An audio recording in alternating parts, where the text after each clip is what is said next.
What is up, Pop Culture Universe?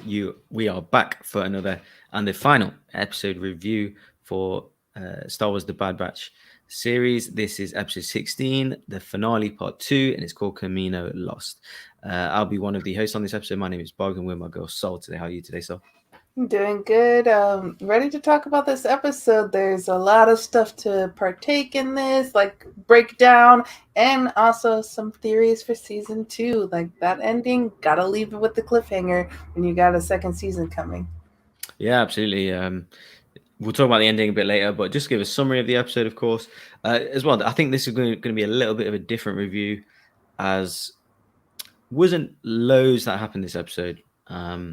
Apart from a couple of scenes, I don't have much to break down, to be honest. Didn't get too many like Easter eggs that we normally get. It was mainly plot based, and we'll give an honest season review as well at the end of it. So for me, it was not the epic climax that we were expecting or led to believe, especially on Twitter. Some of the actors and people that work behind the scenes were tweeting out, emotional stuff is going to happen this episode, and Lucasfilm was building it up, and it did focus on themes like family, like brotherhood, like teamwork, which are all integral, obviously, parts of the show.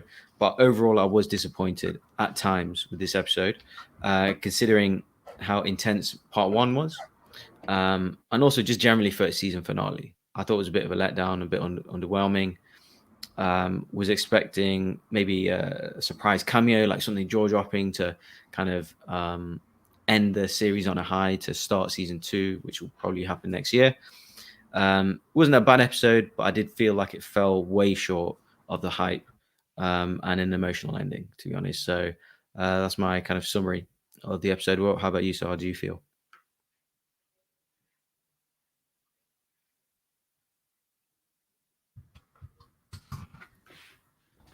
I'm back. Yeah, go ahead. So I'm guessing you're asking my thoughts on there Yeah, because yeah. I didn't catch the last part there. No, I just said yeah. So for me, it was a little underwhelming. But yeah, how about you? I think for me going in, it was in underwhelming because of my expectation of this episode. But when I was looking back at it, I was like, it was a pretty decent and good episode, and probably would rank it above some of the other episodes that we've had this season. But I think for going into an episode, it probably like I was a little disappointed going like at the end of it, but I still very much enjoyed the episode. I think, like you said, it was very focused on themes, focused on brotherhood. I think when Omega was saying like they're still your brothers, like they still view you as a brother, and I do too. You're my brother. To Crosshair at the end, like that, I was like, oh my heart.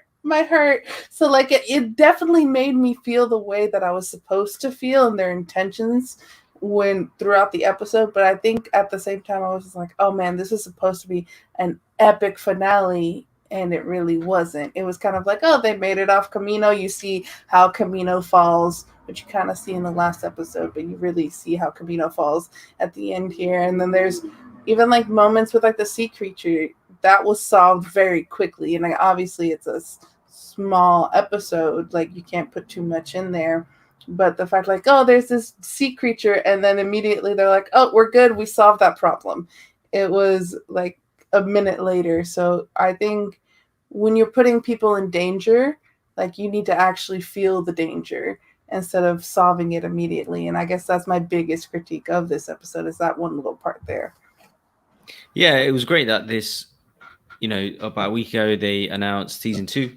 Mm-hmm. So that'll be kind of, we were expecting a good ending to it. Unfortunately, it wasn't though. It was in run of the mill, middle of, this should have been like episode 10 or Right. 11 of the series, right? Like it was better than some episodes, but obviously nowhere near as good as some other ones. So it was an absolute run of the mill episode. No idea why it was the last episode of what, but there were, having said that, there were some good moments in it. So obviously Crosshair saving Omega, I thought was Yeah. interesting. Despite his conflict, obviously with his allegiance to the Empire and his brothers, he obviously saved her. Returned the favor, but and he did obviously escape as well and part of ways at the end of the episode. So yeah, like they spent 2 episodes escaping from Kamino, part one and Mhm. part two. I felt like they could have shortened this, like the whole episode. I felt like they could have squeezed it down within like 10 minutes, like escaping off Kamino. Okay, the thing's falling in the water. Okay, get out the water, get to the shore, get out, and Yeah, then continue on with the story after that. End it on a cliffhanger. I mean, the ending of the episode was the actual final scene was fine, but I mean, just the rest, I just feel like they dragged it out or drew it out. The visuals were good, of course. Like that, it's never not good in this whole series. right. Um, but Sound and the design. music, sound design, all that, fantastic. And the music was maybe the best of all series. Like I did Mhm. love the music. Um, yeah, Kevin Kine is awesome. Um, and yeah, just the emotional seeing elements of seeing Kamino get destroyed, basically, seeing the collapse of it, Omega's home, seeing the storm, the clone troopers at the start, kind of being really sad to fire on the facility after Rampart told them, because that's their home, that's their base, so they've been Yeah, brought up and raised and born and stuff. So, and seeing all the kind of clones in the tubes being blown up and things like yeah. that, it was a And little sad. Omega's face there too definitely Exactly, gave yeah. the emotion. They could feel it. They could feel it. And interesting debates between like Crosshair and Hunter about the kind of Mhm. general duality of uh, being a part of the Empire and serving something, or free will of wanting to be free. So they were the best parts of the episode, I felt. But yeah, I'm kind of overall. I'll be honest, I give this episode about a 6, mainly on the visuals and music. Because other than that, not much really happened. Like I said, it was a run of the mill episode, not a bad episode at all, but it was a bit run of the mill. But yeah, what were the best elements for you of this episode? The best elements probably was anything of the philosophical debates between, even like Wrecker went in there too, where I think at the moment I was like, is Wrecker more upset with Crosshair than even Hunter is? Because like Wrecker kind of opens up, he's very joyful, very like a big baby, like Mhm. always having fun with Omega. And there he's like, you could have came too, like you could have like, because Crosshair's talking about being betrayed by Hunter and everyone else, and they were like, no, no, no, but you also betrayed us as well. And I kind of liked that little character arc there for Wrecker. So I very much enjoyed those parts of just like, oh, the emotional beats, the parts that kind of like I was like, yeah, they're kind of dragging this on. Goes, so they're stuck there on the main base, and they finally get out of that, and now they're stuck in that secret lab from Nala Say. Goes, so it's kind of like you're giving the same beat again, and then oh, now you've made it out of the water. It goes, oh, but now Omega's stuck underwater with AZ. So same beats over and over again of we're stuck, here's water, here we're stuck, here's water. And that could have been very much shortened down. And then the oh, we're in danger, but we immediately fix the problem. And so I think you could have done just one of those. We're in danger, drag it out, think like, oh, what if one of them does die? Is Crosshair gonna die? Like obviously both of us were wrong. Hunter and Crosshair survived this Everyone season. survived. Yeah. Yeah, everyone survived. But they could have given a little bit more of those, like, are they going to survive? Because each time they solved it so quickly, I wasn't worried about any of them. I'm like, they're going to make it to the Mm. ship. A little bit, yeah. And so, Wrecker had his say, even Tech had his say, Mm-hmm. completely sidelined Echo, almost pretty much all series. Yeah. Didn't give him any kind of main thing to do this episode in particular. I thought it was a little harsh.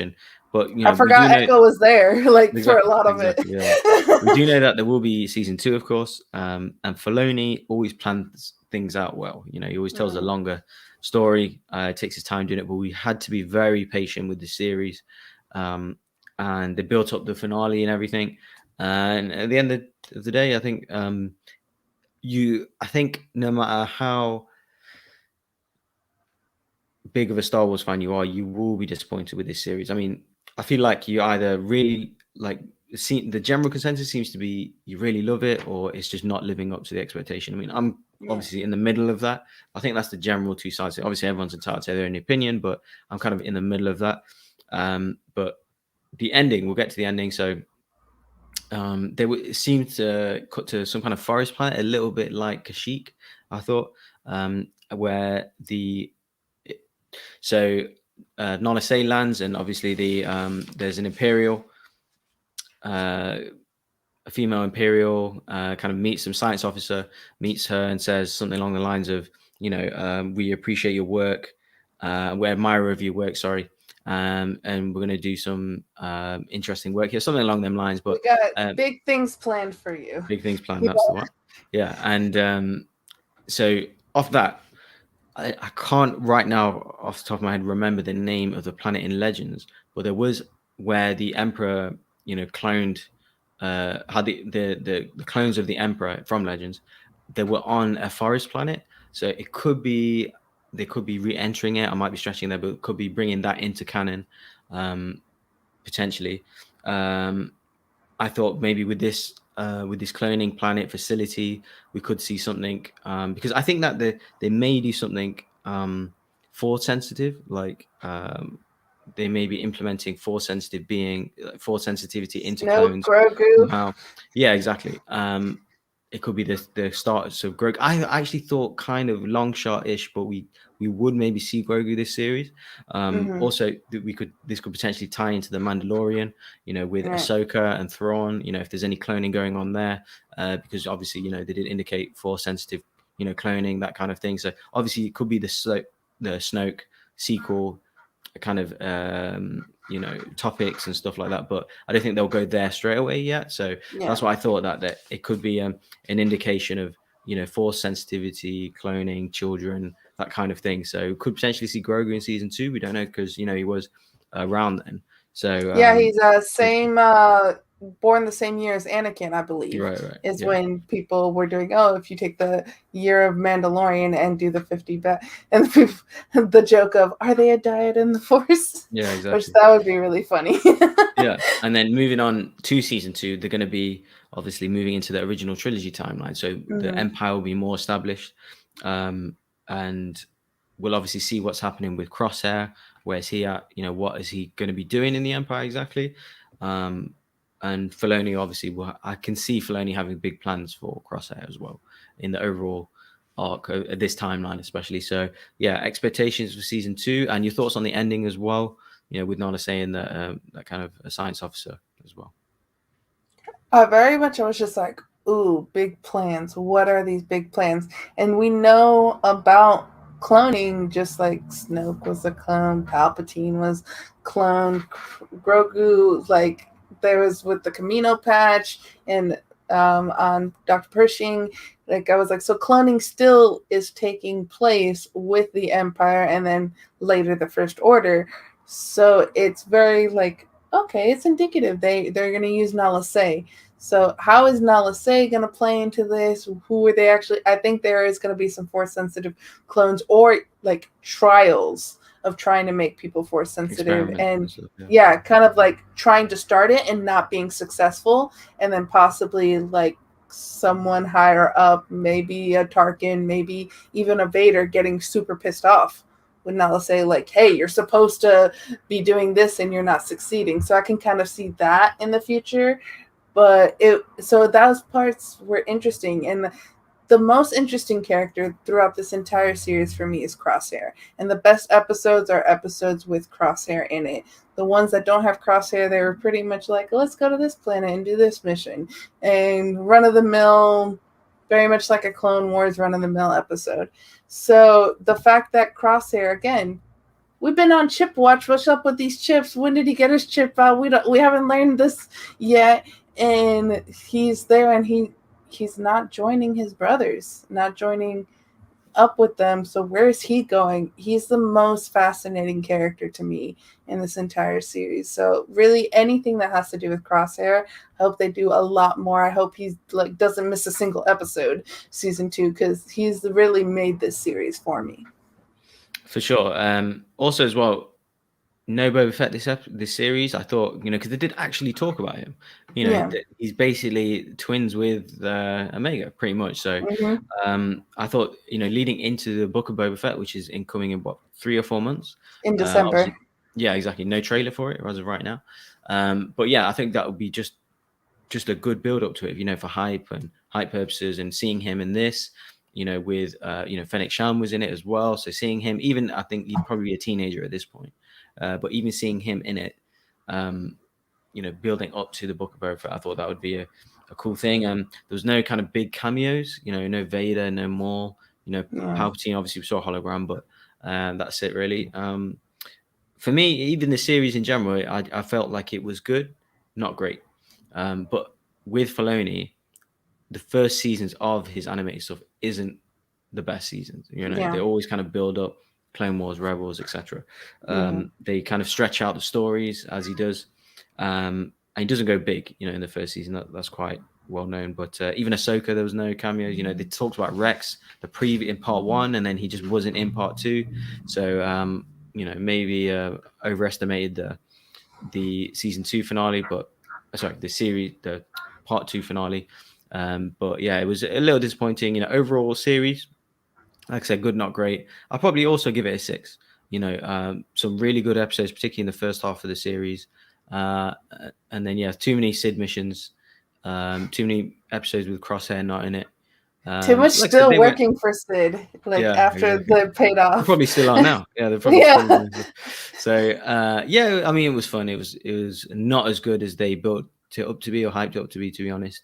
But we'll see with season 2, because you can trust in Filoni. So we'll see. Hopefully, it just goes upwards trajectory from there. But how about you? Overall thoughts on the series, or anything you'd like to see, or we think that we should have saw in the season 1? So for this episode, I'm gonna give a weird ranking, like a 6.75, because You're not allowed to. Yeah, sure, why not? But I think for the series in total, I'll give it a 7, because I did enjoy all but one episode. I thoroughly enjoyed the entire, that episode. I forget which one it was, but we literally did 10 minutes of a review.